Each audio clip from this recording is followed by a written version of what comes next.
What's good, friends list? Episode 67 of the Gamecast coming at you. Things are really starting to heat up in the world of Microsoft and Xbox as we inch closer to the Xbox Series X's November 10th release date. But from recent reports, it may not be heating up in all the right ways.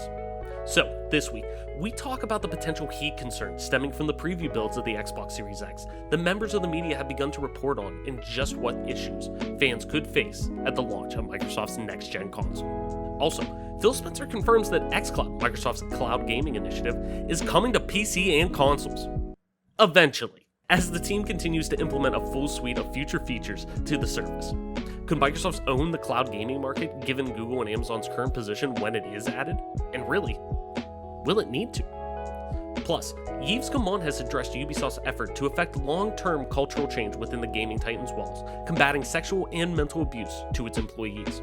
With the games industry growing day by day, why does it have such a hard time moving past its horrid boys club mentality and becoming more inclusive? All of this and much more on the newest episode of the Gamecast. Now the fun begins.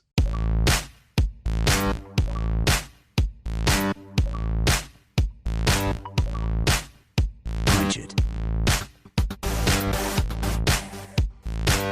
Stop! You violated the law.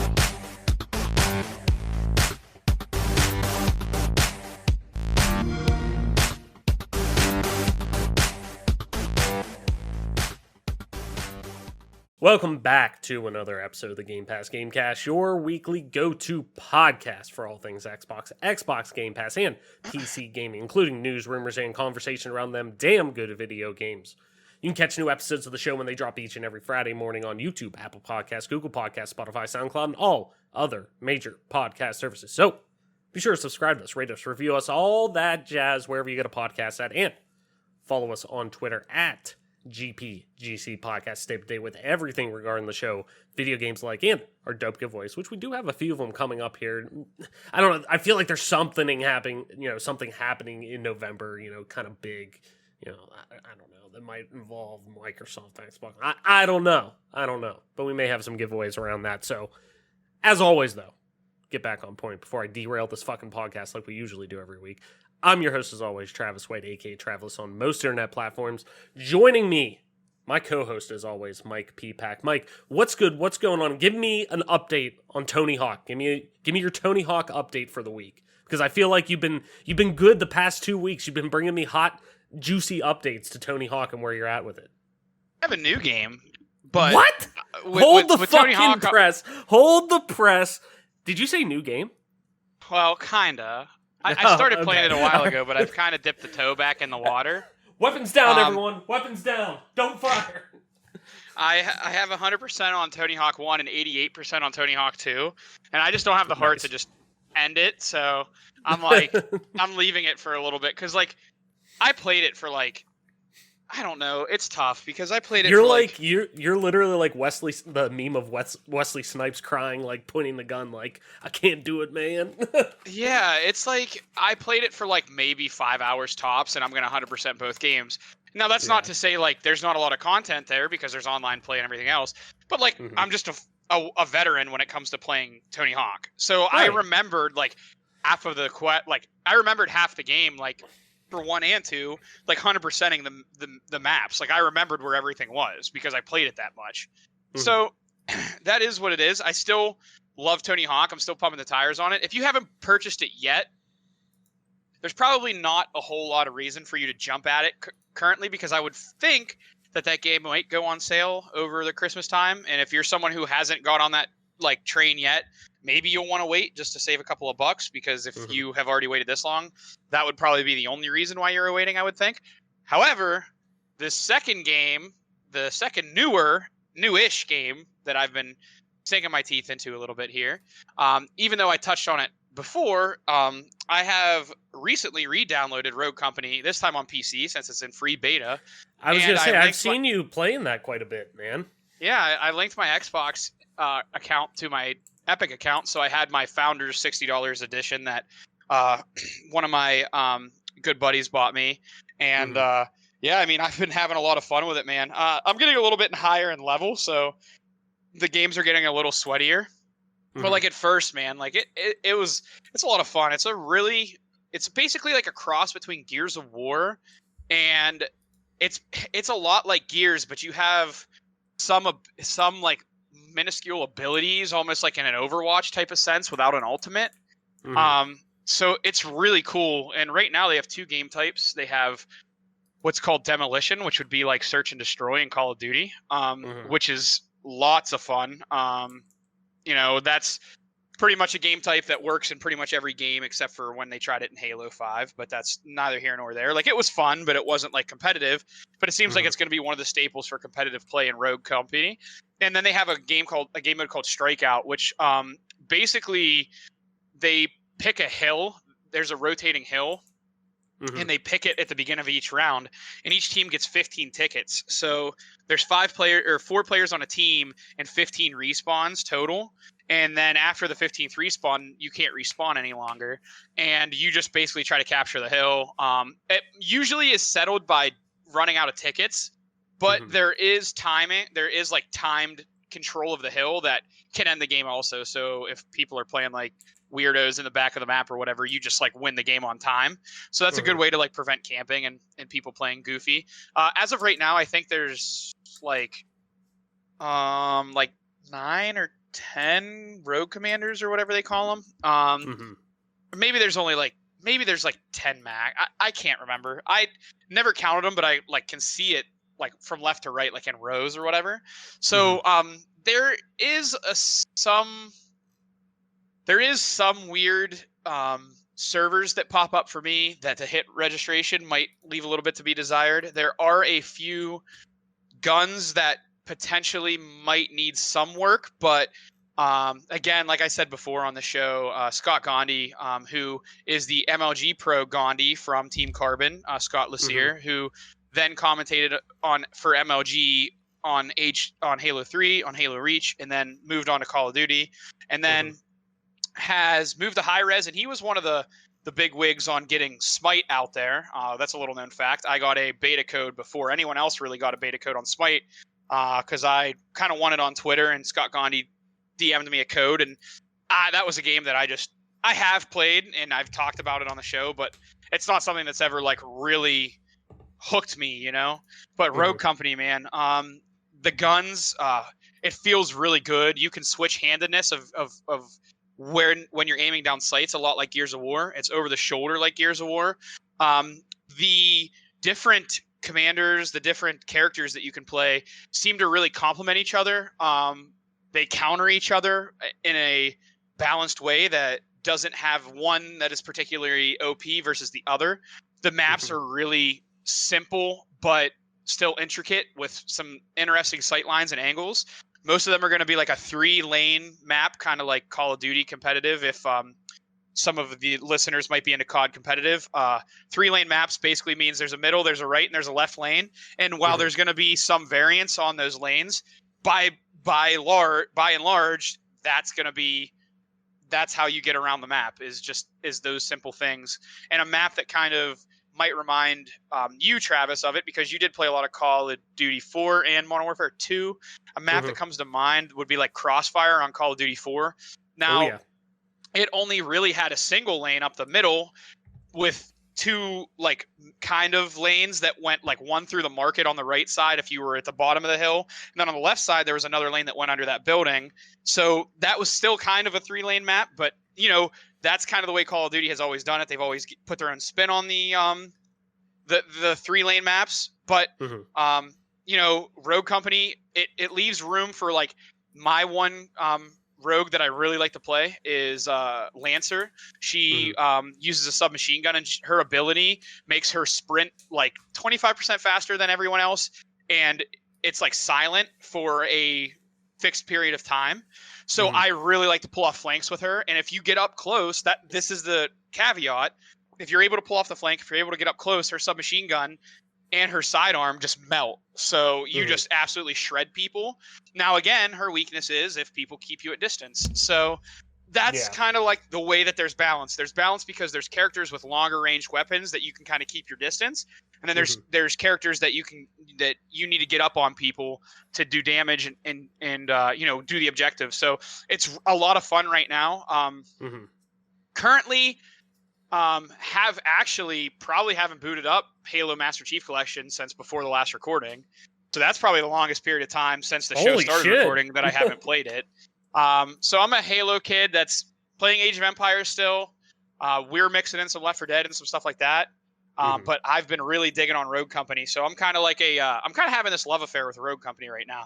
So we'll see if it sticks. We'll see if I'll leave Halo for the new mistress. That's yet to be seen. But Gandhi's been super transparent. He's always putting out tweets with videos simply explaining what the next update's going to bring, why it's happening, and what literally exactly it is going to affect, which I think is great. The transparency between, the guy calling the shots there and the player base is something that's nice to see. And it gives players just know what to expect, because Scott Condi's just like telling you, hey, this character has sucked. We're buffing him to do this. So if you play against him like this, you're going to get shit on. Like that's going to be the change. You know what I mean? So I'm just pumped to see, where they go from here and what it looks like. But it feels really freaking smooth too, man. Like me and Luke were playing it, and if you're crouched behind like cover, your head won't be shown. But instead of like Gears of War, how you're like latch onto the wall and it's kind of clunky, instead of like that, Rogue Company's like you're just crouched behind the wall, nobody can see you, and then you hold in left trigger to aim, right? And your character automatically picks their head up above the divider or like the cover that you're behind. So there's no like latching onto the wall like in Gears and like being stuck there. Like nope, it's so smooth. It's fantastic. Oh, and you can buy, instead of having a secondary weapon, you can buy melee weapons. And then when you buy those melee weapons, you can even actually just throw them at the enemy, and it's like an instant down if you actually hit them. Just something that's kind of hard to pull off, but it's pretty cool. It just adds like another level of creativity that players can have with their game. You know what I mean? No, definitely. I mean, the biggest thing, like you were saying, was the transparency to me that I've seen with this being now, we're moving to, well, now I guess it is a free-to-play shooter that you're seeing that is kind of, bringing in so many different audiences to it. Like you're saying, the high-skill competitive audience, while also, still having that casual-esque feel to it at times, where you're able to bring in, the Fortnite kids, bring in the people who are playing tons of different BRs and things like that, who that's the only thing they play anymore. They don't spend money on games. They play a ton of these free-to-play battle royales and things like that because, they get, and that's totally cool. They get their fix out of that. So it seems like they're talking to a lot of different audiences, and it seems like it's finding a good groove, and I have yet to play it. This is just me looking from the outside in, that it seems like it's found a good groove for what it is and what it needs to do to succeed, or at least at the basis of it. And like you said, with somebody like Gandhi kind of running it, somebody who's been around competitive esports and, specifically shooters for so long and had such a, stellar career and things like that, like who has been such a staple in that community, that it's, it's hard to really go wrong with the vision of probably where this game's going to go, because you have somebody who's kind of seen it all and seen where the market is going with these games and how to address, the one thing you hear about all these various, whether it's battle royales, whether it's these large scale live service or really competitive, or even just competitive focused multiplayer games, your Rainbow Six Sieges, your CSGOs, your, Valorant, anything like that, like you hear the biggest thing is people just want transparency from the developer. They want the developer telling them like, hey, okay, we heard that you don't like X, Y, and Z with the game, or this is making the game unbalanced in your opinion. We're looking into it. Okay, we looked into it. We agree.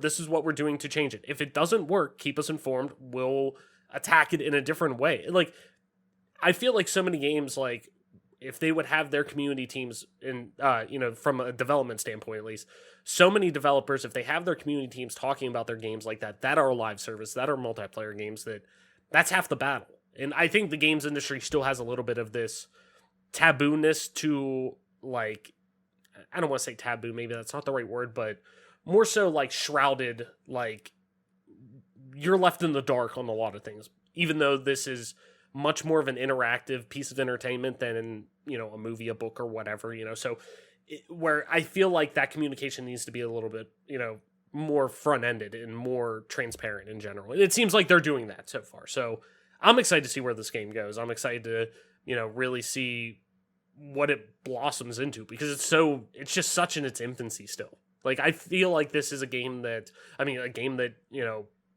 like, Doc still plays this game from time to time. Like, still is in contact with them, like, wanting to make maps and shit like that. Like, when you have, personalities like that tied into it, it usually will help. And it usually will, especially if they're committed to at least coming back to that game and, keeping it in their carousel of games that they do play. It really could potentially help set you up, long term. But on my end, though, I mentioned it last week, one of the games I was really excited for as we start to head towards the fall madness with video games was Star Wars Squadrons. Picked it up, and man, it didn't catch me. It didn't hook me. It didn't hook me, man. Like, and that's I was thinking about like how I was going to talk about this game on the show this week, and all of the things I'm going to say are not negative to the game themselves. It's negative to what the game speaks to me, and this is very much a me problem with how I kind of like see this. It's the the age old, it's not you, it's me type of thing. That, if you know me, I'm a huge fucking Star Wars nerd. I love Star Wars. I love Star Wars video games specifically. Last year, Jedi Fallen Order was my game of the year. Hands down. You can watch our show on that. That's crazy that we're almost to that point where we're going to be recording Game of the Year again.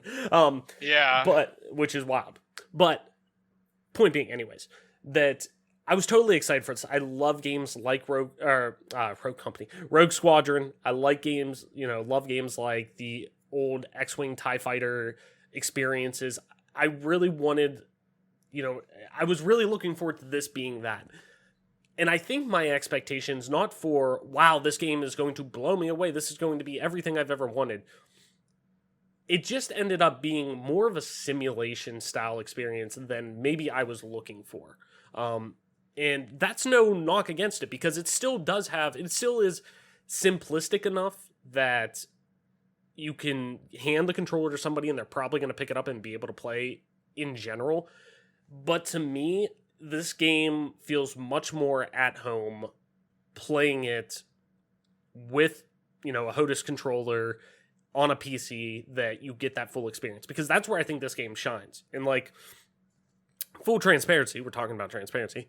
Full transparency, I'm playing the game on PS4 just because I have a VR helmet or a VR headset, and I wanted to get the full experience with the game. I wanted to try it in VR, and obviously I'm not going to go out and spend $300 on, $300 or $400 on an Oculus Quest or anything like that just to play one game that isn't, Half-Life Alyx or anything like that.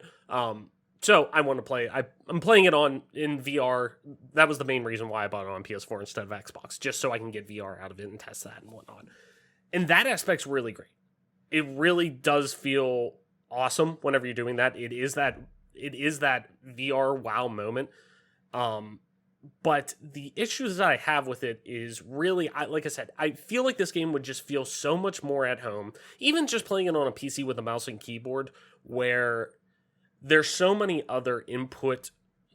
ways for accessibility with inputs to be able to actually control the TIE Fighter or the X-Wing that you're in with a keyboard, having more options to actually, push buttons and whatnot, where it feels to me, and this is just me, I think a lot of people, you're seeing people really, take to it and are finding huge success and finding love with this game with a controller. Me, it feels a little, it just doesn't, to me, it doesn't fit right with a controller. And that's what I think, that's my worry for Microsoft Flight Simulator, because it has similar aspects to it where, you're using throttle instead of, traditionally you're thinking, oh, if I'm driving a vehicle or something, you're holding in a trigger, holding in a button. No, it's a aircraft, so you're hitting using a throttle. You're just pushing a lever up, and that's how you gauge your speed on it. And there's your right stick is controlling going right and left, but your left stick is also, how you spin the plane, and you have to actually spin it and turn it to get good turns and everything like that. And maybe I would feel a little bit better about this game personally if it was, you had the ability to play in third person, almost like whenever you're playing Battlefront and you're in the vehicle combat situations and things like that. I feel like maybe I would connect more with that, but it's first person. At times it's very hard to see, in my opinion, like your enemies and stuff, and there is targeting and things like that, but I don't know, just maybe to me, the aspect of space combat in a first person aspect, just, it isn't my jam. And that's okay, because like there's a ton of great things this game does. In terms of the actual gameplay itself, this game runs great.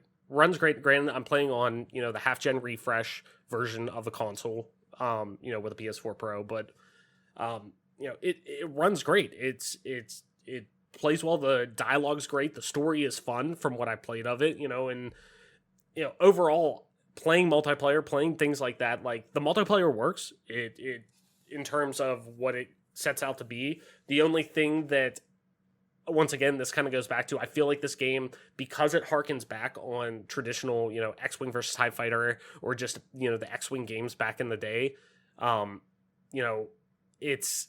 it leans more into, it's a game that if you're playing multiplayer, you need everybody on the same page. If nobody has voice comms or anything like that, it's not going to help. And this is a game that's designed, I think, in mind with all of your friends, get on a Discord server, in a voice chat line, let's go and play against people, where you are able to easily communicate with people, where, on console, that's not necessarily the case all the time, where some people don't have headsets, some people don't have. Traditionally, if you're playing on PC, most people probably do. So it fits well with that. In certain situations, this game could be spectacular, in my opinion, for me. But overall, it just didn't give me what I wanted. Doesn't mean it's a bad game. Like, I would honestly, if I'm putting a number on it, I would probably give it an 8. Like, because it does everything it sets out to be. And it's at a $40 price point, which I fucking admire, and which we'll talk about actually a little bit in Button Mash. But there's just so many great things about this game that it sucks that it didn't speak to me, which, maybe down the road it will. I talk about perspective a lot on the show on, when playing certain games, like a certain game won't click with me. And I come back to it 6 months later and holy shit, it does. I mean, The Witcher is now one of my favorite games of this generation and one of my favorite RPGs of all time, that I tried playing that game like fucking 4 different times over like a 3-year period.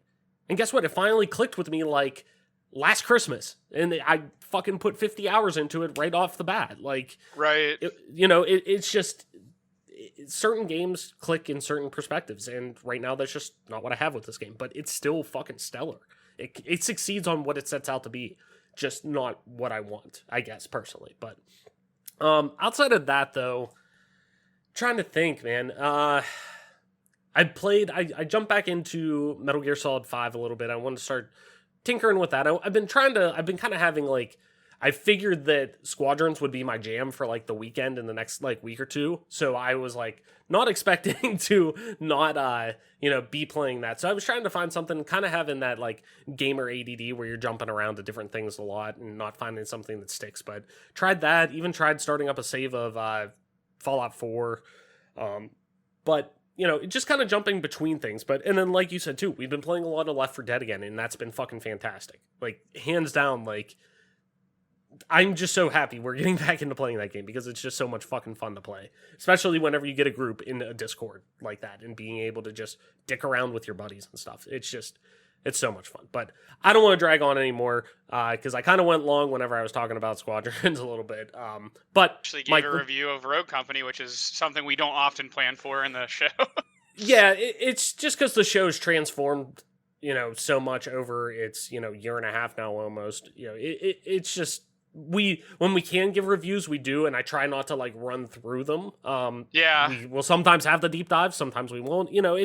It's all, and to be honest, the news this week, it's, definitely going to be there's going to be a ton of talking points and things like that. But compared to last week, where we're sifting through a ton of first impressions over the next generation of Xbox console that is finally people are able to get their hands on, that's a little deeper than, in terms of the amount of content we're sifting through this week comparative. So, we could talk about things a little bit longer. But before I do drag on any longer in terms of me running amok of the show, Mike, let's head in the button mash. We're going to go over some of the quick hits from this past week. So, kicking it off here, Mortal Kombat 11 will add Sylvester Stallone's fucking Rambo. I added the fucking in there, but goddamn fucking Rambo as a DLC character alongside classic characters Melina and Rain. Mortal Kombat 11 will also receive an Ultimate Edition arriving on November 17th, and both the base and Ultimate versions of the game are coming to PlayStation 5, Xbox Series X, and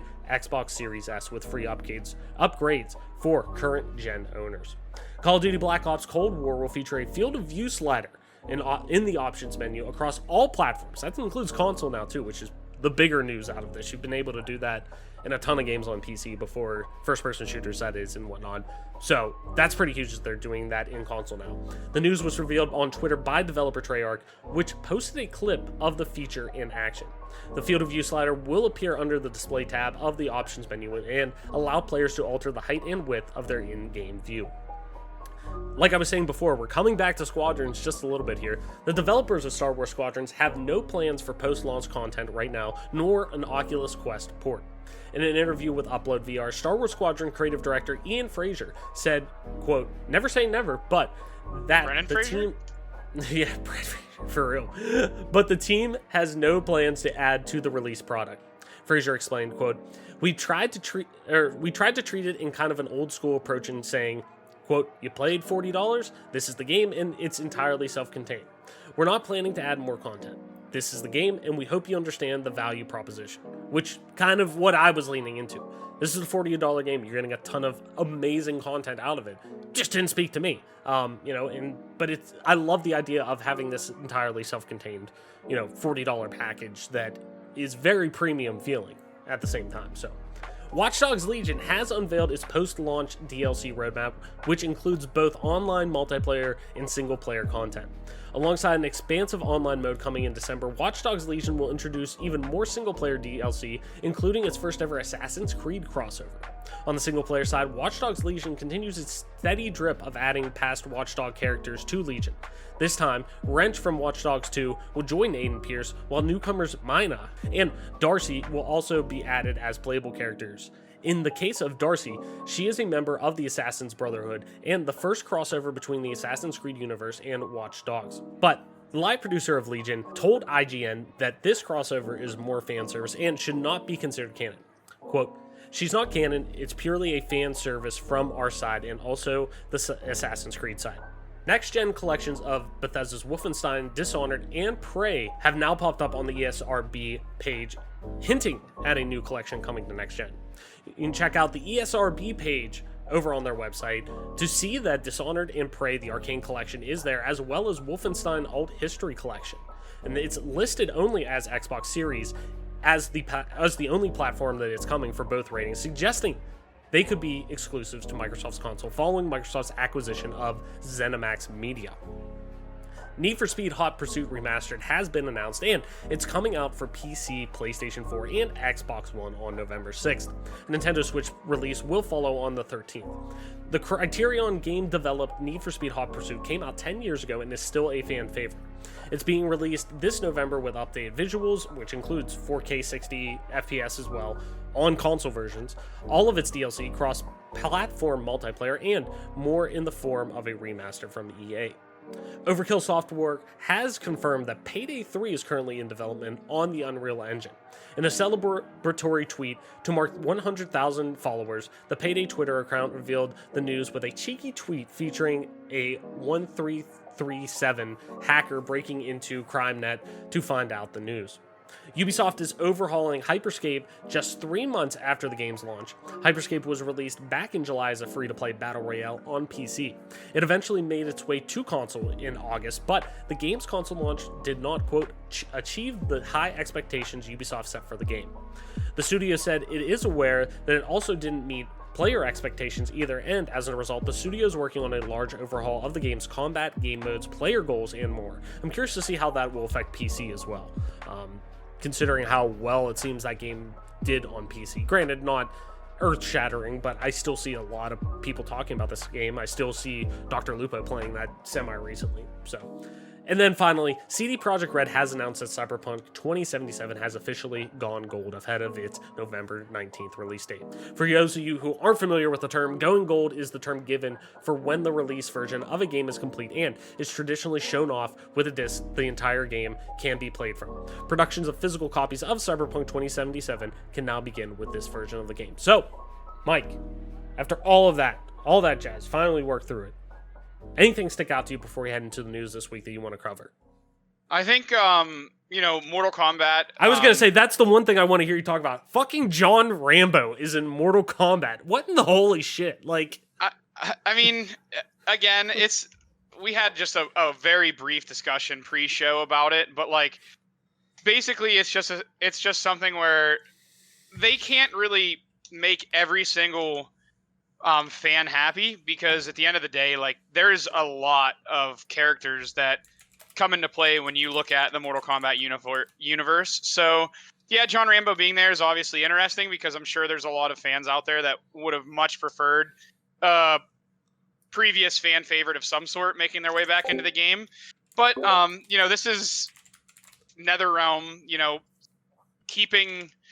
still investing in Mortal Kombat 11, which is something that they did with the last generation that they had of games also, where they kind of continually put out content and kind of like almost were working on the next installment, like behind the scenes, which I think is a very smart thing for a lot of companies to do, especially like NetherRealm with the Mortal Kombat franchise, because it's still very successful.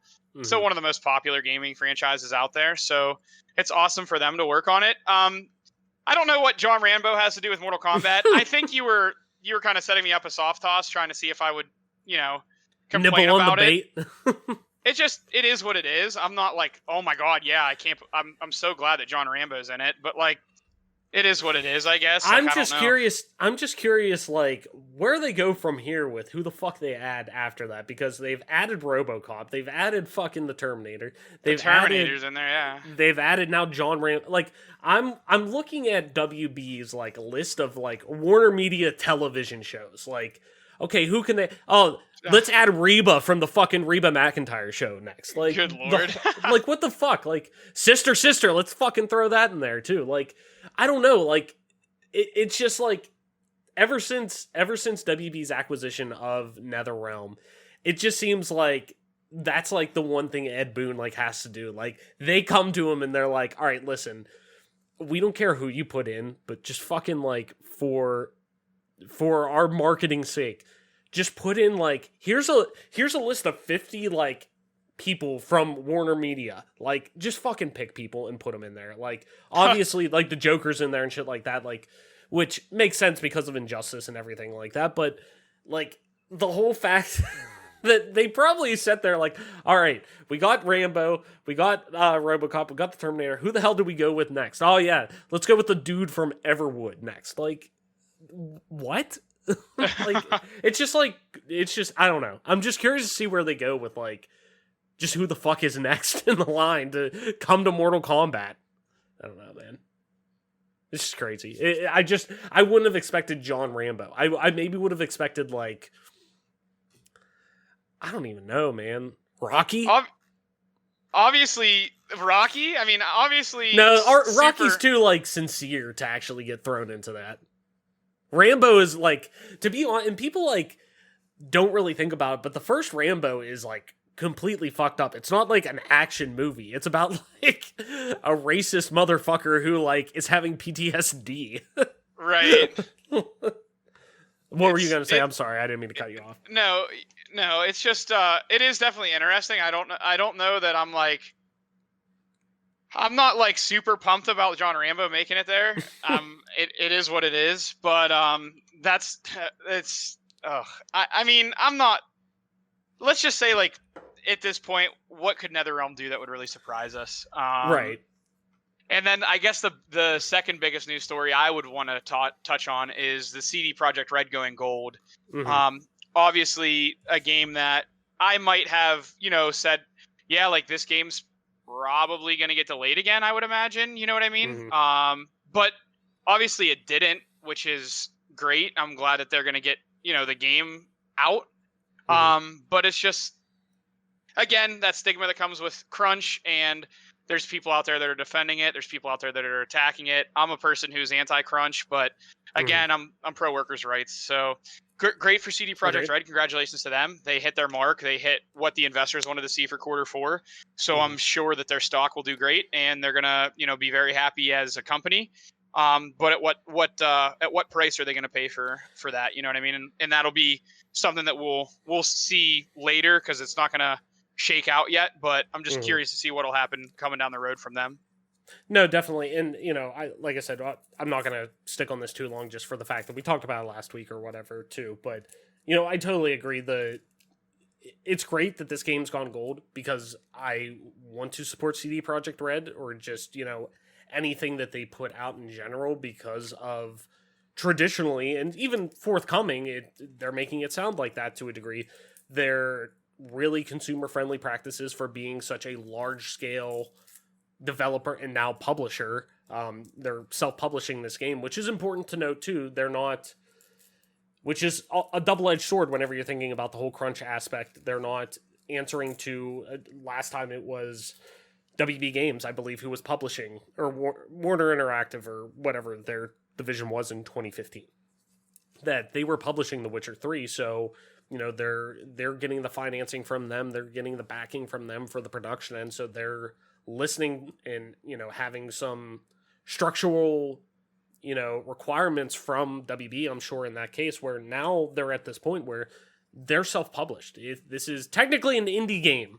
Like, fact that, as crazy as that is, but yeah. right, exactly. Point, it's not, but you know what I mean. It's a self-published game that it's a game that's coming out that they are the ones setting the release date. They're the ones saying, hey, that's why they've had this kind of moniker now. It's ready when it's ready type of thing. And clearly it wasn't necessarily ready when it's ready, but they're making it ready when it's ready. And, going gold is great. And they have the actual, fully pressed disc that's ready to go out, and I'm sure go into production, and soon they're going to have, the digital copies to send out for reviews and whatnot, and that's going to be great. But just because it went gold, people need to keep in mind too, that doesn't mean that the game is finished. There's still these 6 weeks or whatever it was that is leading up to the launch of this game, that they're working on that day one patch, and that day one patch is going to be beefy, because I'm sure there was a ton of bugs still to work through. I mean, with a game, large open world game this big, and I'm with you, Mike. I'm pro workers' rights, so it's tough to see, and it's tough to say, like, man, I want to support that, because they have said, hey, there are caveats to this. It is paid overtime. It is, which a lot of the industry isn't. Doesn't get, yeah. Yeah, and they are getting, on top of that as well, the paid overtime. They're getting bonuses that CD Projekt Red, or CD Projekt already said, their revenue for the year, 10% of that is going back into employees, supposedly evenly split across employees. 10% of their revenue, which is netting out to be, I think it was like $50,000 per person. Like, that's awesome. That's great. And, that should be something that's highlighted, but it doesn't necessarily excuse crunch in general. Like, it isn't very long they're doing it, and it's only an extra day. But then again, that is a slippery slope. And at the same time, too, time is the one thing money can't buy. So, it's what birthdays are missed, what, loved ones are seen possibly for the last time, and that, that you won't get to see because you had to work. Who knows? You never know. So the whole time aspect of it is what kind of sticks me a little bit. That it's like, your work necessarily shouldn't be your whole life to a degree. So there should be boundaries, but it is what it is. That's the nature of the beast with the industry. But we're going on way too long. I'm rambling. Mike, let's head into the news for this week. So we're going to kick it off here, starting with kind of the big, not rumor mill and not narrative for the week within Xbox, but I don't know how to describe it because it's still so up in the air. But anyways, journalists say Xbox Series X can get, quote, hot like a fireplace. This comes from Andy Robinson over on the Video Games Chronicle. As always, link in the description to all of the articles for all the journalists who write over there. Be sure to go over there and give them clicks.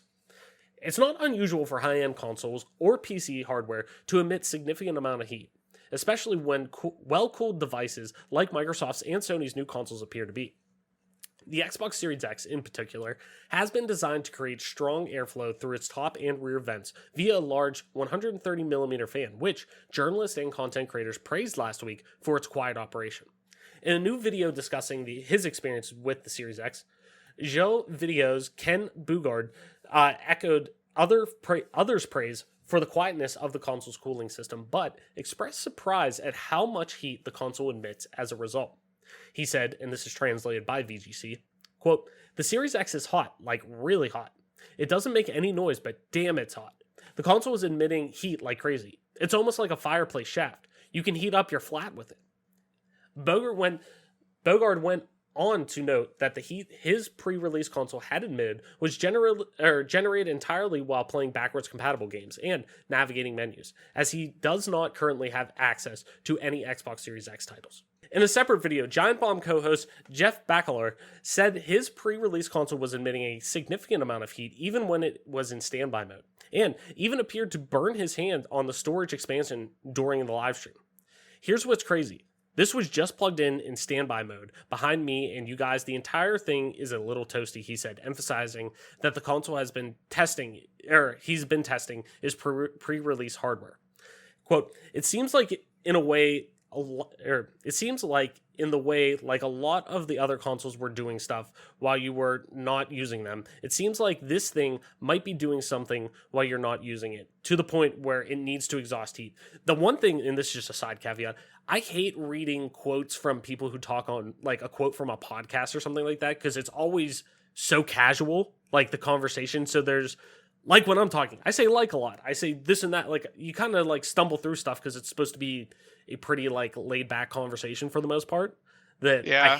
I just hate reading quotes like that from, no offense to him, like he explains it good in a way that like, it's just, you understand when you're talking it, hard to read, but you get my point. Anyways, the first Xbox Series X press previews were published last week, with many critics reserving special praise for how quietly the console runs compared to the current gen hardware. Xbox Series X includes a single large fan, which Microsoft has described as, quote, "whisper quiet." It's a claim that's backed up by the first Xbox Series X hardware previews, which focused on areas including backwards compatible games and loading times. So, like the article was talking about, like, many fans and enthusiasts of the gaming world really were focused on, one thing, the one overarching ask when it comes to the design of these next-gen systems. The one thing that, people were clamoring for, that people really emphasized on looking for this time around because it was so evident, and that's how loud these fucking consoles can get. I mean, even my PC sitting over here has 1, 2, 3, 4, plus the, CPU cooler on top, 5 fans within this thing. And it's still, I could hear the white noise running in the background. Like, it's not necessarily super quiet. So, the noise that these systems, emit is always been kind of that center point as one of the, like, things that stick out with the actual hardware itself whenever they're manufacturing and what people are looking for. So no one really thought outside of that, really, what the side effects could be, and while these custom designed fans definitely seem to be quiet and cover that aspect and everything like that people are hoping for, it seems that the heat is becoming a sticking point, at least to a few people with their preview builds of these consoles. So, Mike, do you see heat potentially being an issue, for the Xbox Series X specifically? We don't know anything about the S yet, but specifically this beefy bitch, the Xbox Series X. You see this being a launch issue for it, and while it sounds like it isn't everyone, like I was saying, with their experience with these preview kits, many of us lived the nightmares of the 360's Red Ring of Death at launch, so paranoia isn't necessarily unexpected. So, Mike, what do you think, man? Yeah, I would say it's a concern for sure, because you obviously know that, when new consoles and things of that nature like this are going to be released, that, they run the risk of these types of things, of running into this type of issue. Um, I don't know that I am like overly concerned about it because at the end of the day, it is it's a pre-build technically. Like it's not technically the Mhm. actual release version of it. So there could be, different, or there could be something that changes between now and the official release. But it definitely is a bit concerning that anyone is having this issue clearly, because you obviously Mhm. don't want that to be something that is talked about, often is, oh boy, this system gets so hot, I can't believe how hot it gets. Like, you don't want to hear that as a consumer, or as Microsoft. That's the last thing you want to hear. But I think that there's enough time that they can work the kinks out here, and hopefully get it, figured out, because you don't want it releasing and people having issues like that going on for them. Mhm. And uh, actually, go ahead. Go ahead. um the only thing I was going to say is, like, again, I just wanted to reiterate the fact that, like, this is a pre-build, like this isn't an actual release version of it. So that's something that I Mhm. think people really need to, just be cognizant of, and be aware of, that this is a pre-release. It's not what's actually going to be released, with the final build. So there's still Mhm. hope, if you will. Right, definitely. And I definitely, it's Microsoft seems to acknowledge this already. Aaron Greenberg from Microsoft, from the Xbox team, already did say, he responded to people saying, "Hey, is this really running hot and whatnot?" And can you give us some answers to that? And he even said, like, and this is a quote reading from a Twitter response he had. Quote, the console will output system heat out of the exhaust just as any other console will. Our engineering team confirmed that the heat leaving the console is not significantly different than the Xbox One X. This matches my experience at home, quiet, fast, and impressive power for the size. So they're cognitive of it. I don't think it will be too much of an issue. I really don't. And I say this too because this thing's fucking girthy. Yeah. And the point being with that I say, I don't see many people probably fitting it in their entertainment center, like within it. Like, I have both my console, my really all of them. No, my Switch sits on top behind the TV, kind of like the dock, but both my Xbox One X and my PS4 Pro are in my entertainment center. Like, they're on one on each shelf type of thing. So because of the footprint being so, at least in the density of those consoles, like, it makes sense to put them there. This console does not. This console is a smokestack, and I don't mean that in a pun on the whole "oh fuck, it's gonna catch on fire" type of shit. But the fact that it's the way it's designed, it can go on its side, but it is just designed in the actual standing sense. Like, it is a vertically built system that this is going to go on top of your TV stand, on top of your entertainment center, wherever you do have this. It's not going to be thrown into somewhere. So that's where I don't see too much of this being an issue, because it probably, like, people don't realize, like, now granted, I'm not saying the guys from Giant Bomb have been doing this shit for fucking decades now. Like, they know their shit. A lot of these people know their shit whenever they're giving previews of these systems, but for people who might not be at that enthusiast level, like, they may never have played on PC before. They may have never experienced, or had, experience with consoles, and, realizing that these graphics cards, these CPUs, they put out pretty hot temps at most times. Like, and you have an AMD CPU, Mike, about it. Yeah. Like, they run hot. Like, it Yeah. just is what it is. AMD has always run hot. Yeah, that's the trade-off with it. Now, granted, their technologies, evolved around that, and they found ways to make that work and to be safe to run that hot and whatnot. Like, they just run hot, and because of that, you get a bigger cooler and everything like that. Like, it's okay for that stuff to run hot. Now, granted, you don't want it being a goddamn, smokestack coming out and actually, like, burning you, but, Microsoft has been doing this now for 20 years.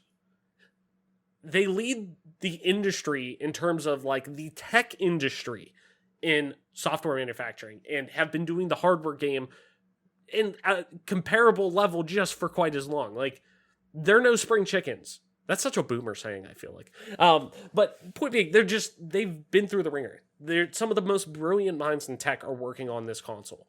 Like, it'll be okay. I fully expect that I'm hearing from people too, like just things I'm reading, different podcasts I'm listening to of people who have this system outside of the few that I've heard saying, holy shit, this runs hot, that it's fine. Like, yeah, it's a little warm when you play it for a couple hours, like every console would be. I mean, my Xbox One X does get hot. My PS4 Pro for sure gets fucking hot. It sounds like whenever I was trying to play Avengers, that thing was going to fucking explode. Like, these systems run hot. They're home consoles. It's technology. It's shrunk down technology from that you would traditionally find in a PC in an actual personal computer to fit within the contents of a all-in-one box that is plug and play.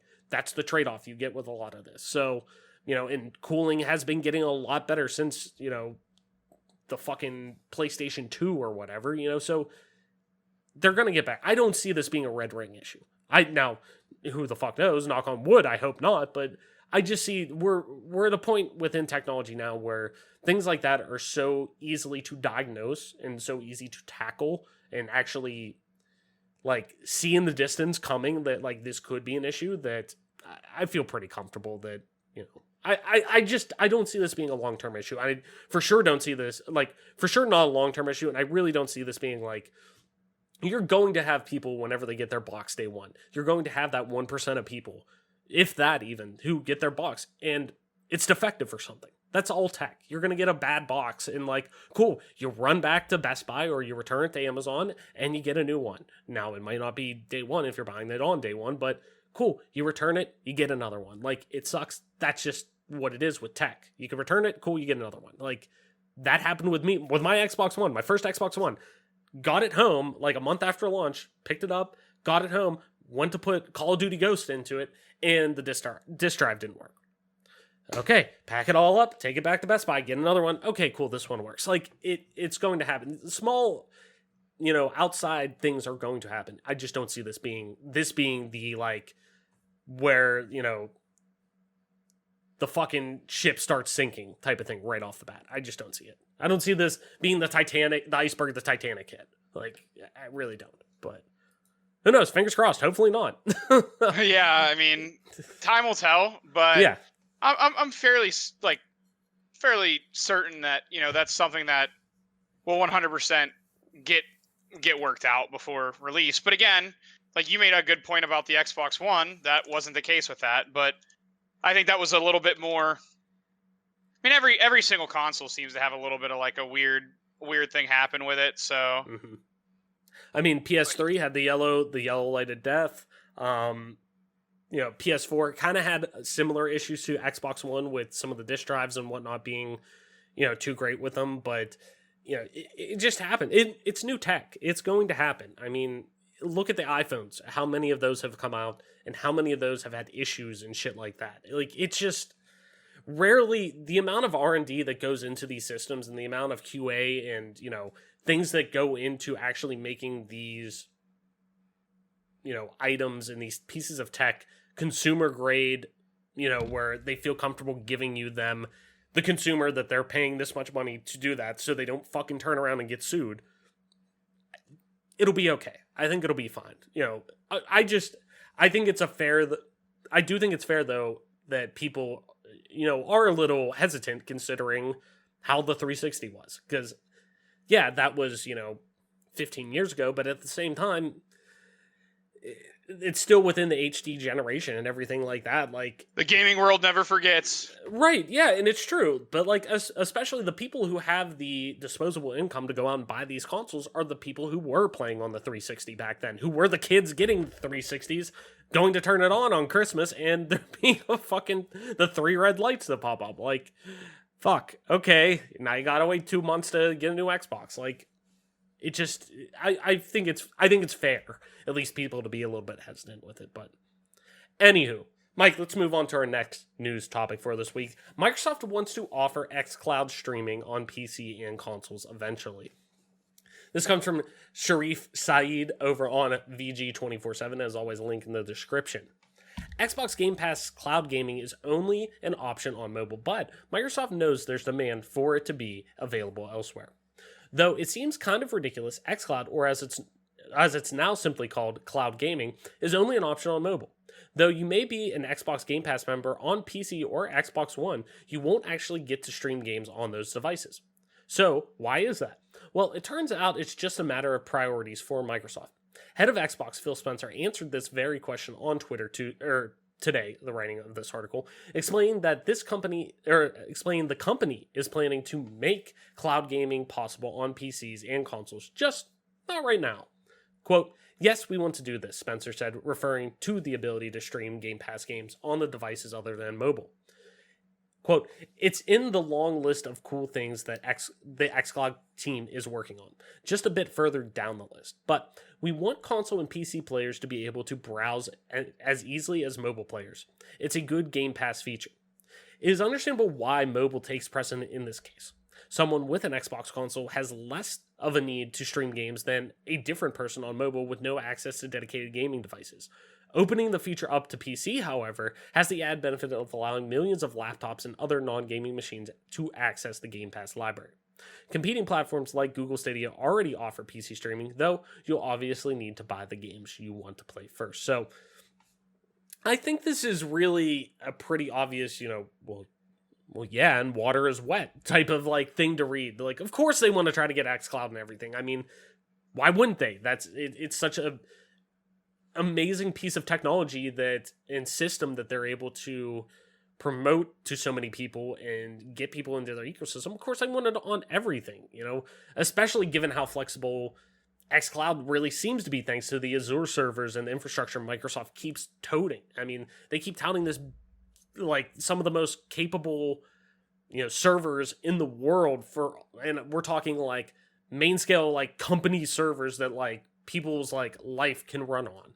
Like this is like advanced shit that they're able to bring into gaming for the first time ever. So, and like we were talking about, hell, when Lockhart rumors were really first swirling around in the, at least in the more legitimate sense, whenever we were talking about this over a year ago, we were pretty vocal about, how we saw it being a pretty clear transition to have game streaming accessible on the now Series S. Like, same with PCs, like same with being able to pull up your web browser on a fucking Chromebook and being able to play. Like, like, yeah, of course they want to make that happen. It gets more people in their ecosystem. So I feel very safe saying those thoughts for us probably haven't changed. I know they haven't for me. I'm sure for you, Adam, as well. That doesn't change. But what I want to pull on a little bit is the thought of really how it's implemented and, what it means long term.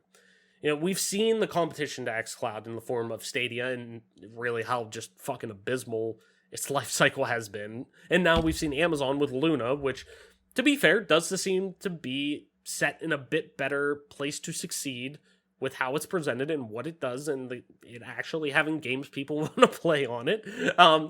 So clearly Microsoft really is already in a better situation with its cloud gaming offering, but that's not really Microsoft's purpose with it. That's not the premise of the Xbox ecosystem. That isn't, what they're trying to push with it. It's still ancillary to everything else that's offered within that ecosystem, within that platform. They want to get you in with that, but they want you to buy an Xbox. They want you to do all of this, of course. In terms of ways you play, it is not the main form how people are playing these games. But can that change, Mike? Should that change? Do you think Microsoft ever really, if they ever really will think of offering xCloud as more of a standalone package, similar to a Google Stadia or, Luna or something like that when they eventually roll out access to it via your PC browser or console or something like that? Do you think that's something they'll want to try to tackle, even if game streaming gets there or doesn't get there with the success of the ones that are out there now? Yeah, I think Microsoft, they've been pretty, everyone has given Microsoft, shit for a long time, and whether it's warranted or not, that's neither here nor there. I think the thing that people need to focus on primarily is the fact that, like, at the end of the day, Microsoft has promised to be consumer centered, and I feel like they have done a relatively good job at honoring that promise to people. I feel like Microsoft has really made a conscious effort to try and keep people happy especially the consumer, and being able to play your games anywhere you want is awesome. And again, I know that they're wanting people to buy Xboxes. I mean, that's not lost on me. I'm not silly or naive and think that they're just happy with people playing Microsoft games on PC yet. Whether or not, that's going to be coming down the line, I think you have voiced your opinion that you think that that's, where we're headed.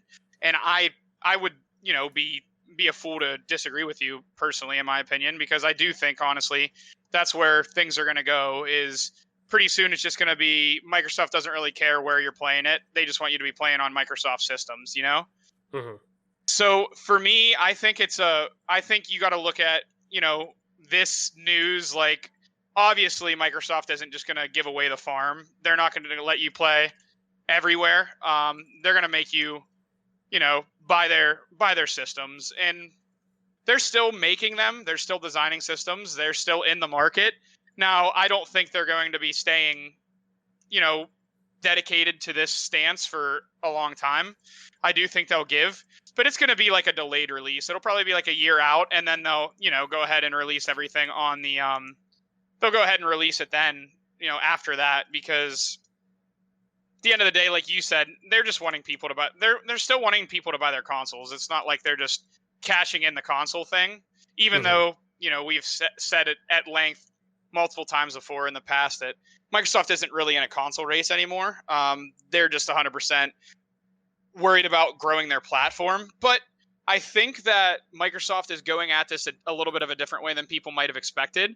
People might have expected Microsoft to just chalk it up or pack it in. And I think I wouldn't be, assumptive in saying, like, I think we both have kind of said that at times, that we thought Microsoft was just, cashed out of the console race. They're not worried about that as much. They're more worried about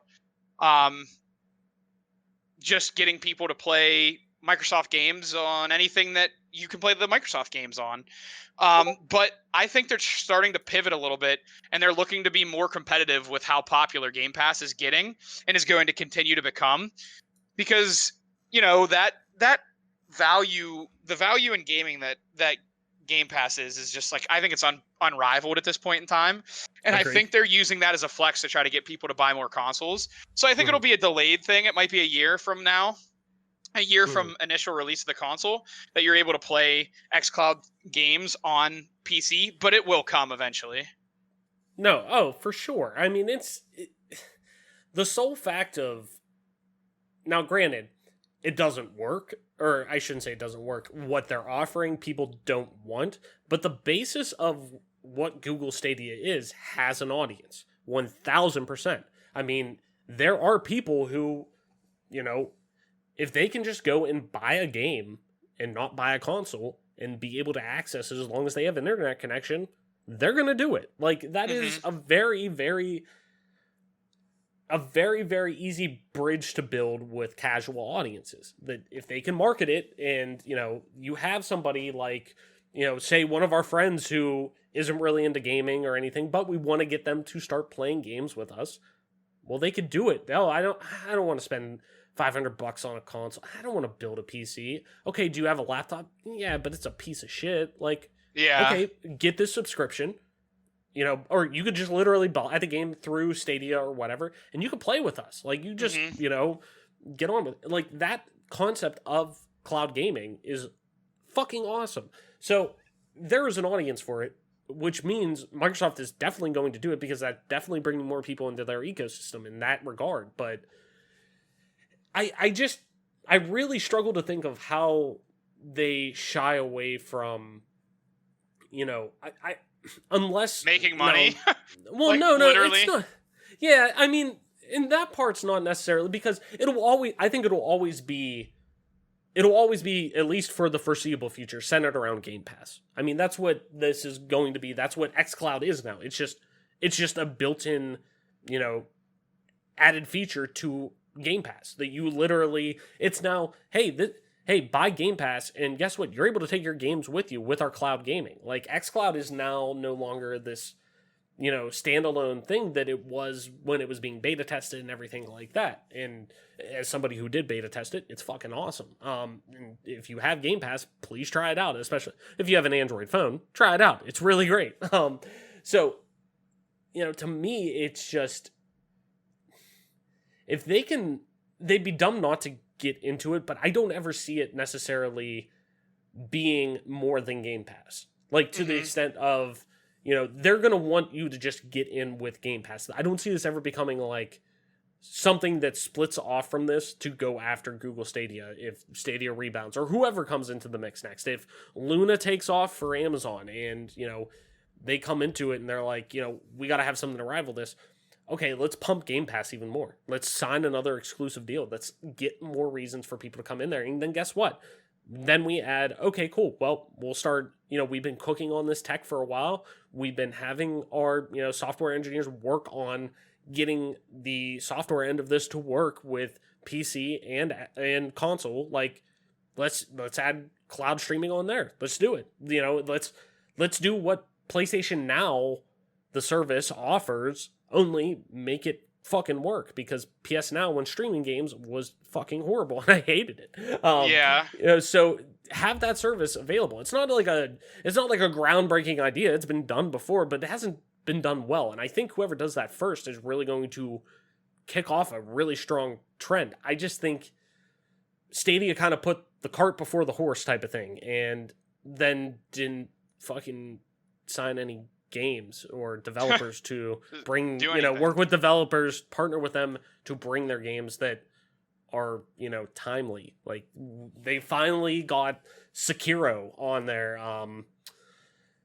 or it might not even be out yet. It is coming to Stadia. It might be out on there now, but the sole fact that Sekiro, over a year later, is now finally coming to this service, it's almost a year and a half game, but not that that's a bad thing at all. But point being, it's had its time in the sunlight as in winning Game of the Year and everything. Like, it's had its time with that it's no longer in kind of the zeitgeist of what's going on within gaming, that if they did that 3 months after it launched, you'd still probably get some hype around it. Now people are like, kind of like dunking on the idea a little bit. Like, I'm going to play a Souls game on, cloud stream a Souls game and the latency is going to be shit. No, I'm good. Like, if that got out early and people could say, oh, that's such a cool idea, and then, realize, it probably doesn't work too well, they can at least give them feedback and they could work towards maybe getting that and working to build an audience around that. But, like, it's just, I think sometimes with the cloud streaming, it's too much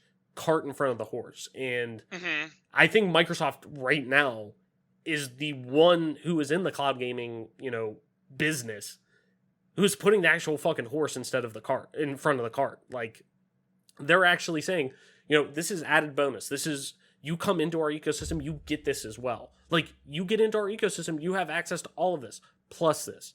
We'll keep building this, but you're getting in early with us with this, and we're building this with you. Where I think Stadia didn't market that way. Stadia marketed as, the fucking, hell, Todd Howard gets memed on a little bit of, it just works. Like, they kind of just said that it's going to work day one. It's going to do all this. It's going to do and when people got demos, hands-on demos of it, they're like, wow, this does actually work pretty well. They're like, yeah. And never really talk specifics about the consumer level of it and what the consumers were going to get out the gate. It was always, yeah, of course our press kit is going to work really well with a, gig up, gig down direct connection that you're going to have with Stadia. But, consumers aren't going to have that. What's the tech? How's the tech respond to that whenever we're having consumer grade, level internet that people have? Like, Joe Blow has in his house that's maybe 250 up and like 10 down. Like, what's that going to look like?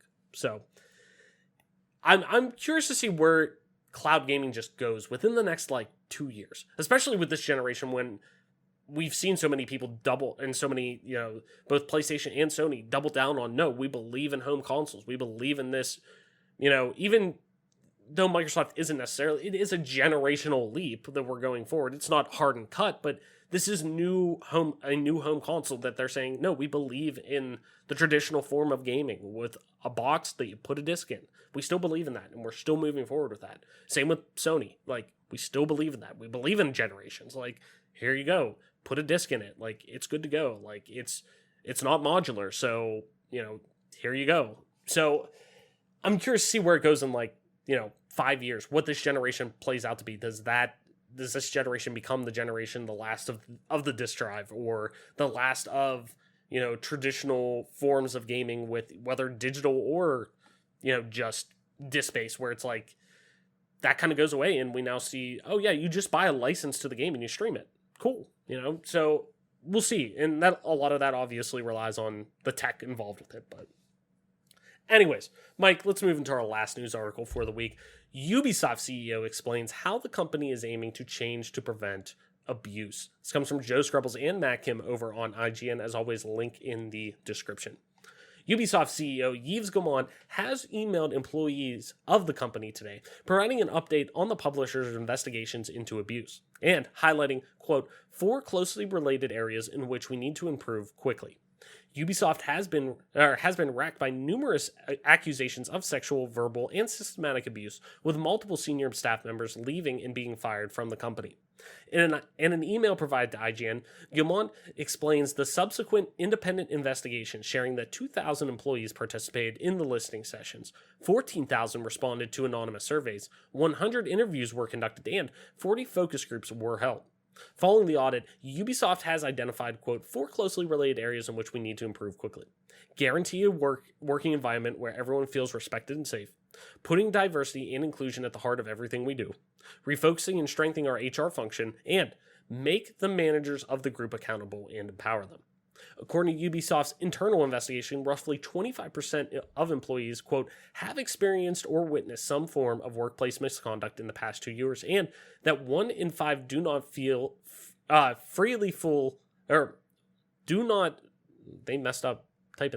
do not feel fully respected or safe in the environment. Let me mark that down, though. A lot of marks. Where was it? Okay. And that 1 in 5 do not feel fully respected or safe in the work environment. Ubisoft says it's ramping up specialized help and support for employees, along with enacting mandatory anti-sexism and anti-harassment changes. Guillemot mentions it has already carried out disciplinary actions as a result of its internal investigation, but in the future, the code of conduct will be revised and enforced going forward. Ubisoft also says it's looking for new VPs to, quote, complement the editorial team and help create more diverse and inclusive games. Ubisoft's editorial team is in charge of the story and central creative decisions for every Ubisoft game and has been criticized for lacking diversity. The company is also interviewing a head of diversity and inclusion. Quote, some expressed doubts about our ability to change. I assure you, these changes will take place and we will carry them through, Guillemot concludes.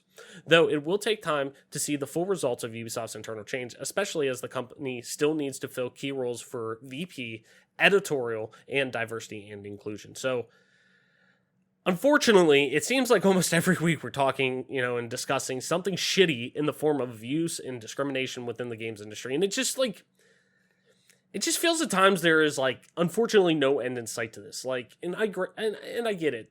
There's free will within people. You can't control everyone. People are just going to be shitty. Like, people are selfish. I get it. You can't control everyone. But the whole fact that, like, it just seems like the games industry is just one big boys club, and it is kind of bullshit. Like, and when people are called out from it, people want to reflect and change, but then we keep hearing it, pop up again and pop up in the same places too, but actions lead to change. But it seems like no matter what is presented, this shit continues to pile up again and again and again. So Mike, what does it take to actually eliminate this quote unquote boys club mentality in gaming? We were just talking about how, we're pro workers' rights, and, I stand by that, and I'm sure you do too, so it's, when we think about what goes on with people, just not even from an actual, the amount working, the conditions you're working in, this plays into it a lot.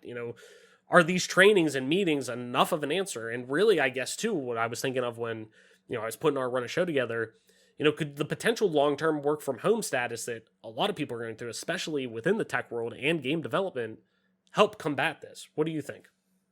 Yeah, this is a story that we kind of covered a few weeks ago, and kind of made me sick to my stomach, like, then, because it's just the amount of it's people. Like, you look at it's those really numbers. easy. Let's just put it this way: it's really easy for you to respect other people. Mhm. I'll just start my talk with that. So, working in a corporate world, especially in the year 2020, you have to understand that things that might have flown in the 80s, 60s, well, especially back before the 50s, but you're talking like 60s, 70s, 80s, 90s, even the early 2000s, and even up to the late 2000s. And hell, you know, I'm not proud to admit it, but you and I were on the same baseball team. There's locker room talk, and Mhm. there's a few words in my vocabulary and my vernacular that come out in casual situations that I wish would go away. But I've said it since I was a kid because it was just wasn't wrong, I mean, I and remember it was no, actually preferred over swearing. Like, right, and parents I wouldn't even, care like, if you used like certain derogatory terms, as long as it wasn't a cuss word. Like, they didn't care. Like, that was like almost even encouraged. You know what I mean? Which is no, wild to definitely. think about, right? Like, I remember, and not to cut you off, but just because it's kind of timely, like, I remember having a friend in college who was gay. Like, and Hmm.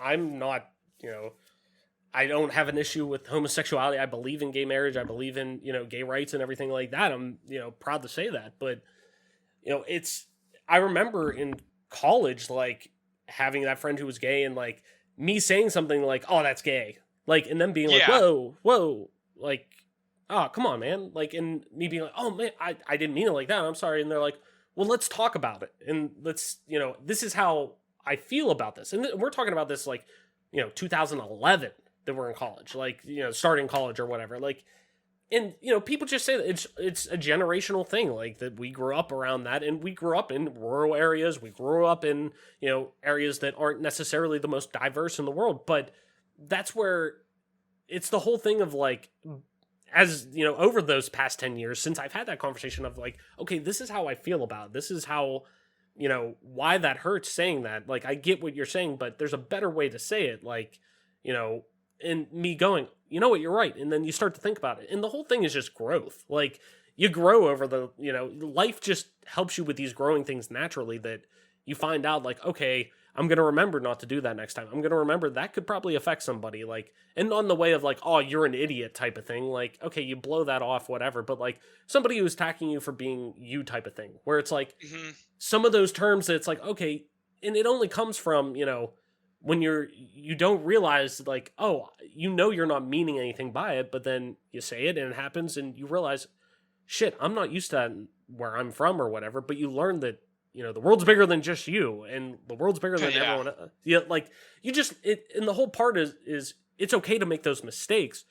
It's what you do after it. Like, you're supposed to grow from it. That's what you want to see Hmm. people doing, but we never see anybody doing it. I didn't mean to interrupt you, but, like, that just, No, like, yeah. kind of triggered my thing. Like, fuck, I remember that. Like, remember being like, dude, I'm so sorry, and being like, it's fine. I know what you meant, but let's have a conversation about it. Like, let me help you. Yeah, and it's like, again, I'm not trying to make excuses for using, language Hmm. that's, you know, unbecoming, if you will, or just like poor etiquette. Like, even nowadays, like, it's just that was part of growing up, especially where we grew up. So Hmm. fighting those habits is hard. Old habits die hard, but it's something that I've been, like, consciously attempting to work on, because it's just, it's time to grow up and move on, right? So, when we hear about this, and being in a you know being in a, like, corporate setting a lot of my life, or a lot of Hmm. my time, especially now that I'm getting just a little bit older. Not that I'm old, but, like, I've been working in the corporate world for, hell, pretty close to 10 years. And there's Hmm. things that are cool and there's things that aren't cool. And one thing that's definitely not cool is joking or making fun of other people, but especially when it comes to, whether it be their sexuality or their sex in general, whatever it would be. There's off limit things. And it seems like maybe at some level, potentially, Ubisoft's trying to right the ship, but the damage has been done, and I don't look at them the same way as I used to. And that's not to say that you can't change and things can't change with a company like this. But, I would have loved, for Ubisoft to not, have this situation going on. But it is what it is. And hopefully, they've learned from it and as a company. And I don't know that I can say that there have been trainings in my life that have been particularly, helpful when it comes to things of this nature. Making you realize that, the one that comes to mind is we had this training where it was like, check your blind spots. And basically the entire training was centered around like, hey, you might not understand, or you might think that people of color have it they don't have it quite as hard as they lead on, or things aren't quite as bad as you would think it is for the people of color. But that's a blind spot. Or in particular in Western Pennsylvania, we grew up in an area that's like, I think it's 96% white. So we're not. I would be. I know this might be shocking. This might be shocking to people who have now seen us, on camera before, on streams, on things like that.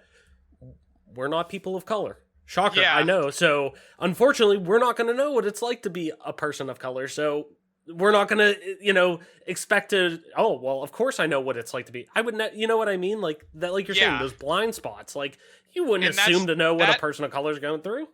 That training actually opened my eyes a considerable amount because while I wasn't overtly racist, there were times when I was a little bit younger that, you're born, part of racism is being born with it. And, we could have a podcast all about racism and just, how to be better Americans because you're supposed to be welcoming to others because, America's a land of immigration. But you have a situation where, I didn't all the way understand some of the things that I thought, or some of the things that I even would have said were offensive. And that training in particular that I took was really eye-opening because it made me realize, like, holy shit. Right. I think like trainings can be helpful, but it takes a entire change of culture, because if you have people working for you where, when it was the old way, if you can say, oh boy, if there's employees there that are going to say, oh boy, I miss when it was the old way here, like, you have a problem. You need to completely 100%. Change the culture there. You know what I mean?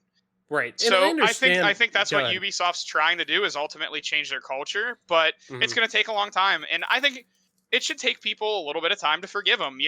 They're trying to make reparations, and that's a nice gesture, but it's going to take a lot more than, lip service. You're going to have to show, what have you done to make it better for your previous actions. You know what I mean?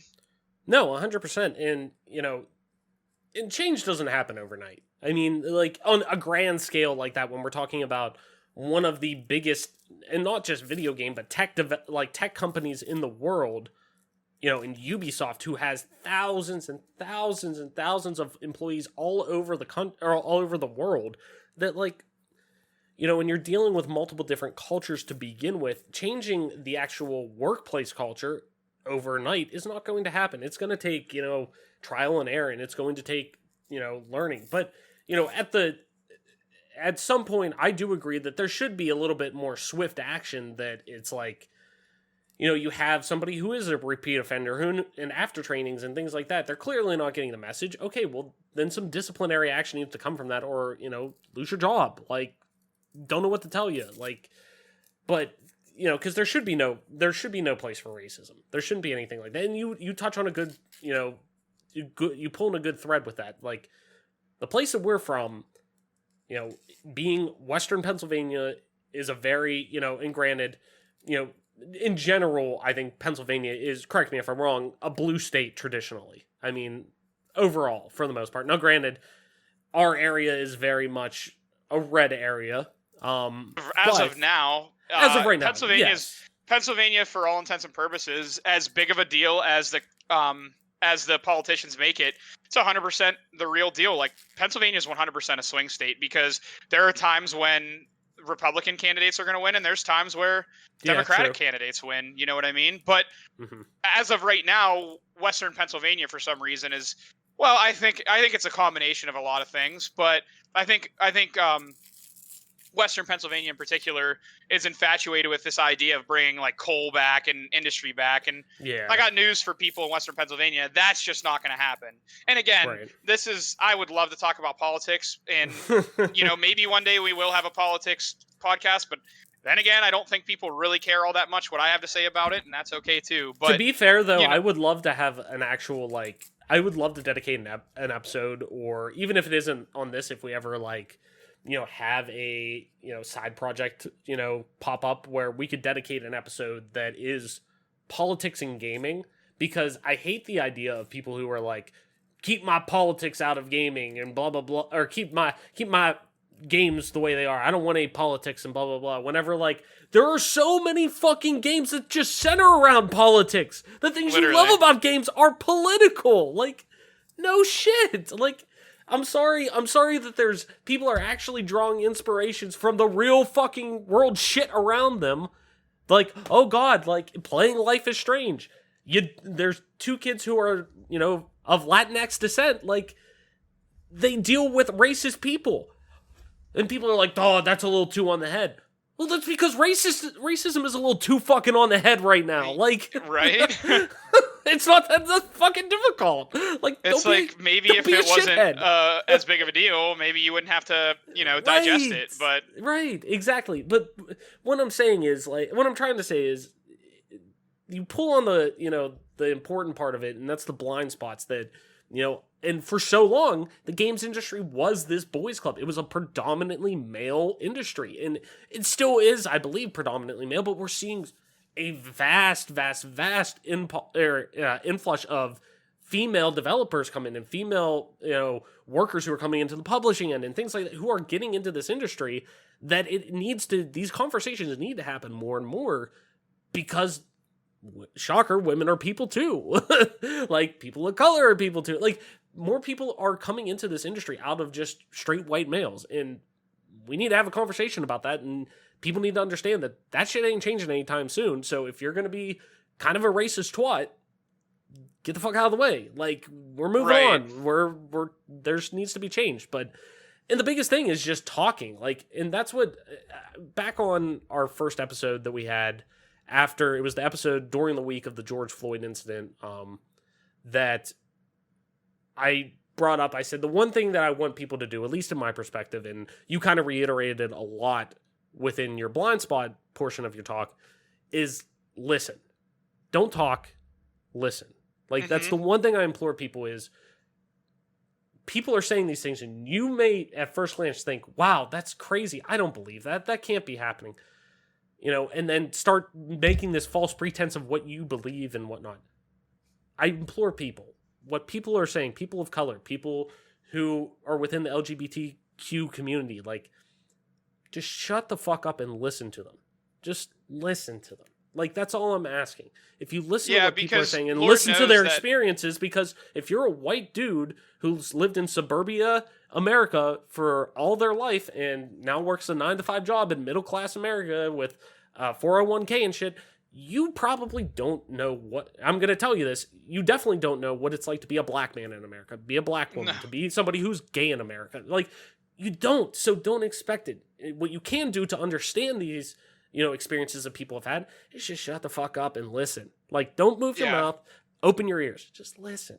Like, that's all people want, is just people to listen to them. And I think with situations like this, like, changing a workplace environment, changing a workplace culture, specifically in games where you're seeing such an influx of various different people in general, from, people who are gay, who are bi, who are black, who are Hispanic, who are Asian, who are, like, within the gaming industry, that dynamic of just that traditional straight white male is gone. Like, that idea is gone. That's the only person, a nerdy white dude making a game. That's gone. Like, there's a vast amount of people and a vast, difference of people within the gaming industry. And that's fucking great, because that's going to lead to more interesting stories and more interesting experiences being brought into these games. And the way you weed out the dickheads is you have these, whenever things do come up, it's to attack them right away. And I think Ubisoft's done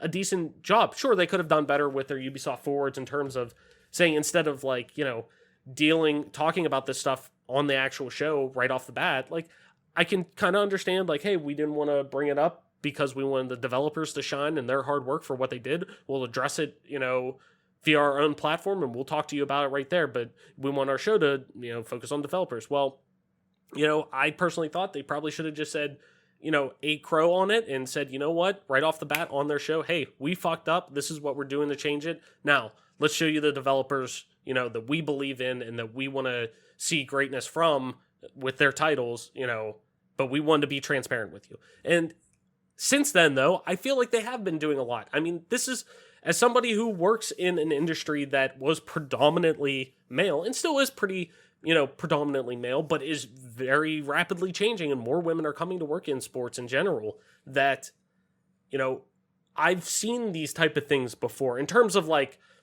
workplace changing and, what's the word I'm looking for? Like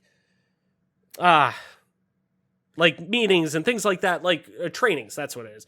Like trainings come out to, like, educate people on, the things that, okay, you're working with a vast amount of different people now. Our industry is changing. This is what we need to do to make sure it's inclusive to all. Then nobody should feel unwelcomed going to their job just because of the color of their skin, what's between their legs, or anything like that. It's, I don't know, man. It's just, I'm glad we talked about this because, like, I hate the adage of, like, people should never talk about politics or never talk about, like, kind of taboo subjects, because I think the only way to, like, kind of, like, learn from each other is to talk about it to an extent, but in the right situations. And I'll be honest, I think this was kind of the right situation to talk about a lot of that stuff. So I'm glad we kind of had that conversation. But anything you want to, cap off on before we head into party chat?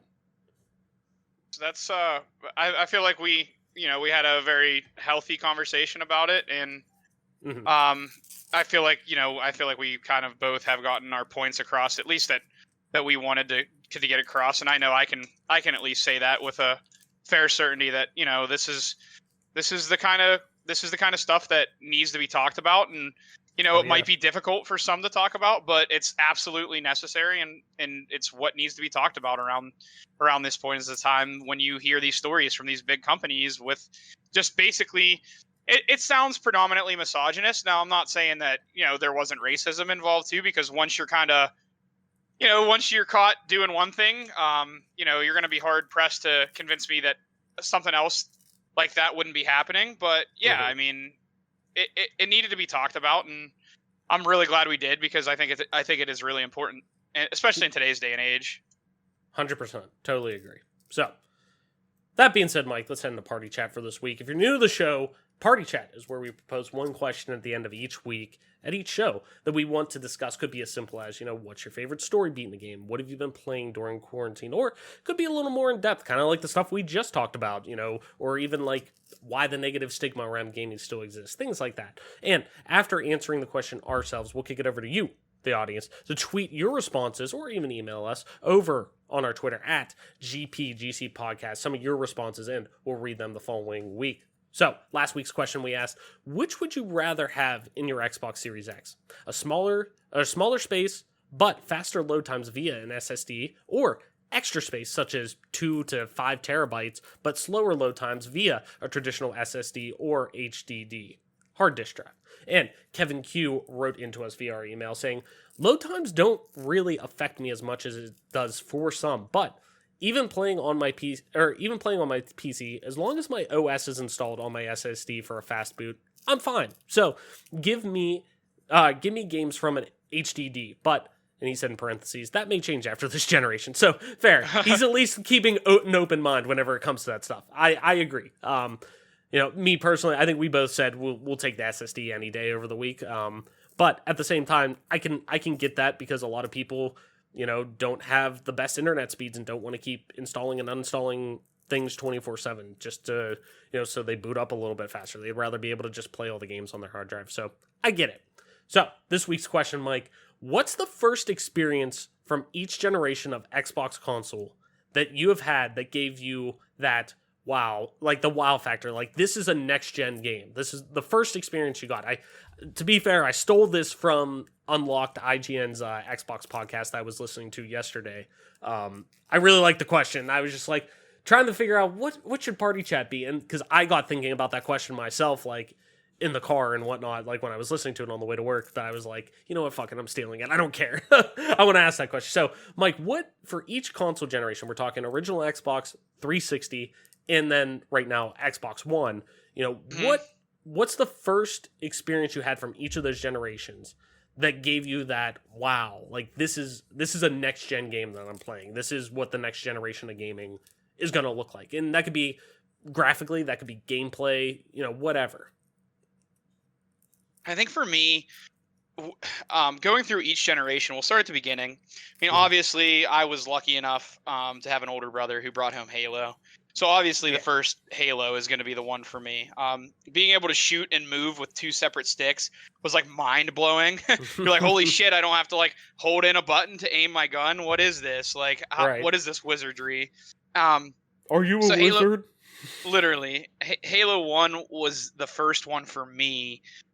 For Xbox 360, I don't mean to steal your thunder because I'm sure you're probably going to use this example, but I still remember like the first time we brought home Elder Scrolls Oblivion and put it into my brother's Xbox 360 and had it with an HDMI cord into his high definition TV at that point in time, and was just amazed at what the game actually looked like. Because for us, you know, we played Morrowind and things of that nature, and you're used to like the boxy, clunky, strange graphics, you know what I mean? And then you got Oblivion and you're like, holy shit.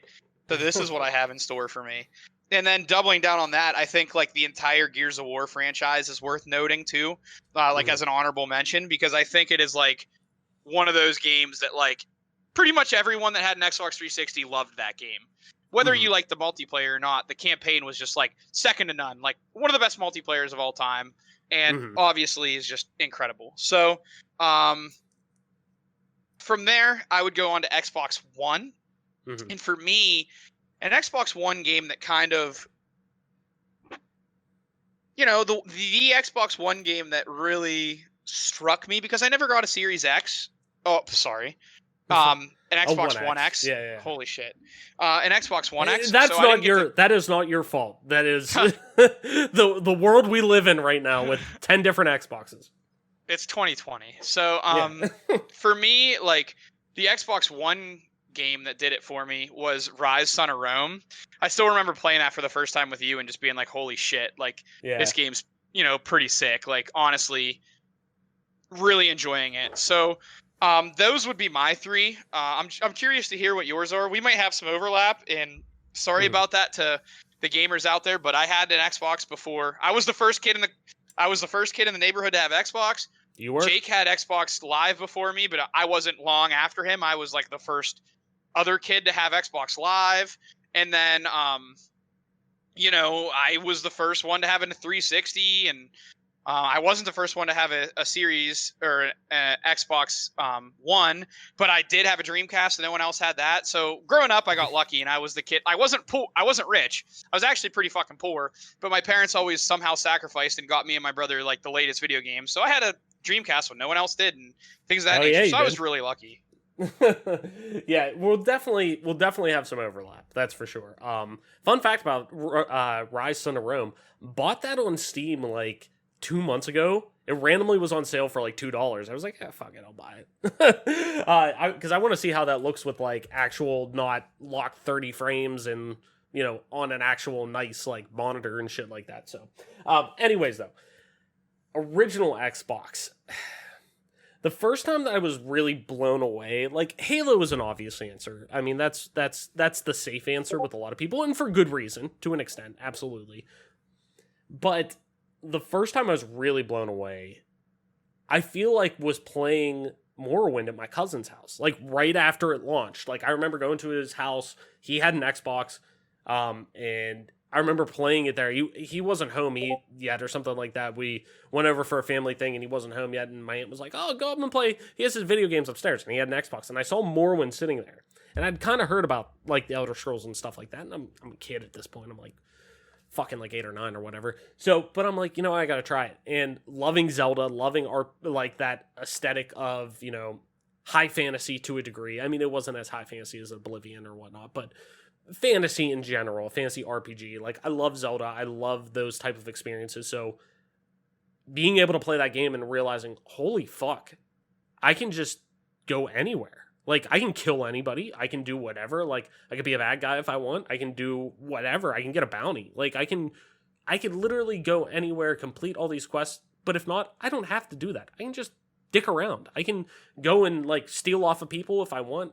Things like that. Like, that blew my mind at that age. More so than, like, the whole, like, dual, like you were saying, twin stick actually being able to be used for a first-person shooter did blow my mind from a gameplay perspective. Definitely. But it was more so the immersion level that I was like, holy fuck, I didn't know a video game could do this whenever I was playing Morrowind. 360, it's nothing. I still say, hands down, one of the best memories in gaming I will ever have, hands down, take it to the grave, is leaving the Imperial Sewers for the first time at your house when we made your mom drive out to get Oblivion because your brother finally brought his Xbox 360 home from college.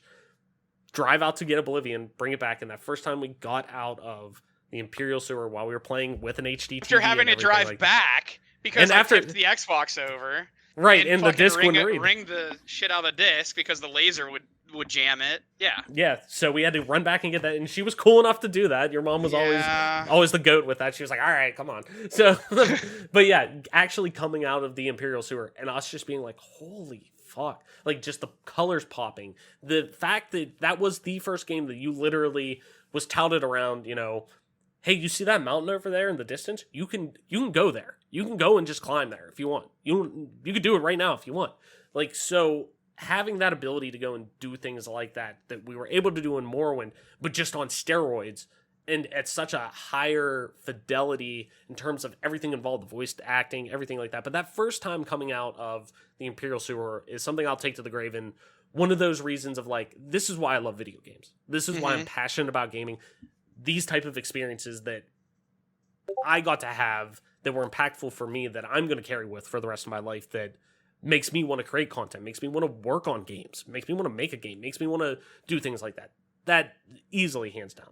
But Xbox One, to be honest, I would have to say when I rented, because I was kind of like, I got my Xbox One, the only game I bought was Ghosts, and I wasn't a huge Call of Duty person at that time anymore, but that was like one of the only games I didn't want to buy, like, really a sports game or anything like that. I'm like, yeah, they're kind of like half-baked at launch of consoles and everything like that, and I heard Rise Son of Rome was, like, kind of short, and so I was like, broke college kid, I'm like, I don't know if I want to spend $60 on that. Like, so I remember getting Ghosts, enjoying the campaign, didn't really dip too much into the multiplayer, but I remember signing up for a month for Gamefly and getting, like, all the launch games and stuff like that just to try them out. So I know, like, okay, cool, I know this game is good, I will go and buy that. In Assassin's Creed Black Flag, I only got to play through like half of it because I had to return the disc, but actually being able to get into that game and have this, like, pirate utopia to be able to explore, and the whole ship mechanics and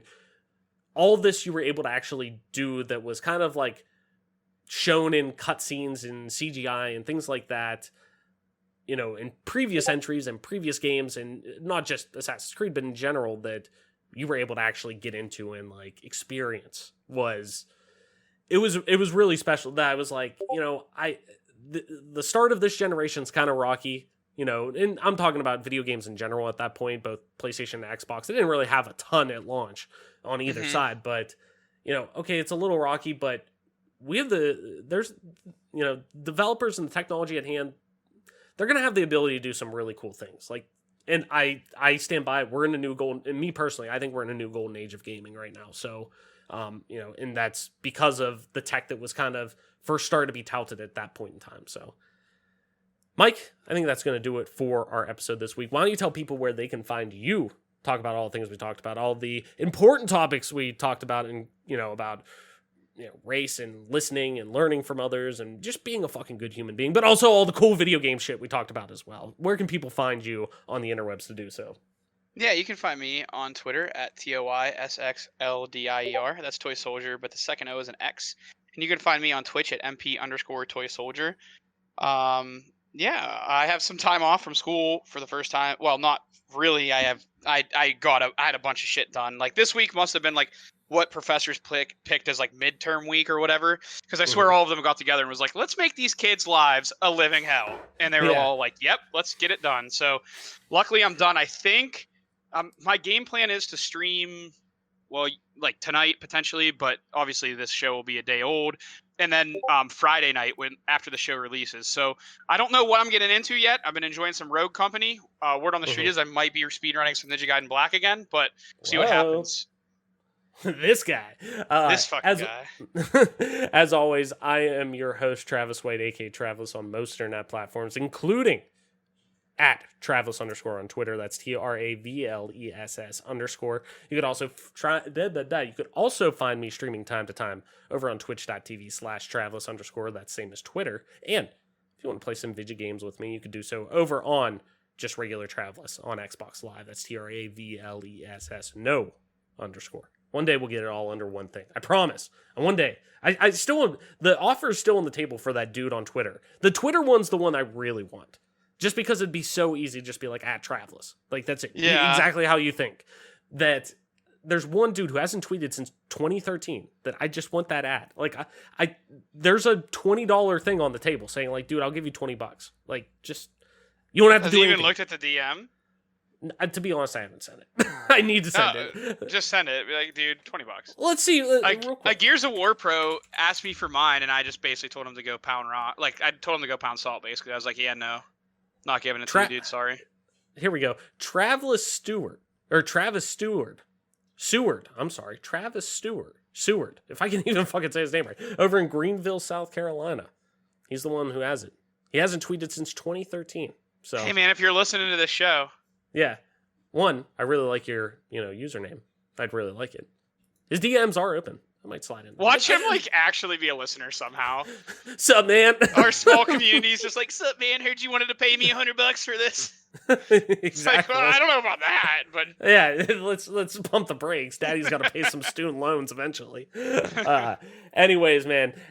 With that being said, ladies and gentlemen, this has been your newest episode of the Game Pass Gamecast, your weekly go-to podcast for all things Xbox Game Pass, and PC gaming, including news, rumors, and conversation around them damn good video games.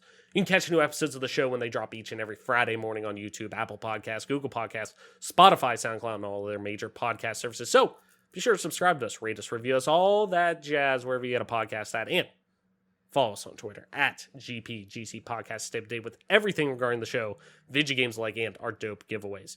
With that being said, Mike, that's going to do it for our episode this week. Thank you everyone so much for listening, sharing, and being a part of our growing community.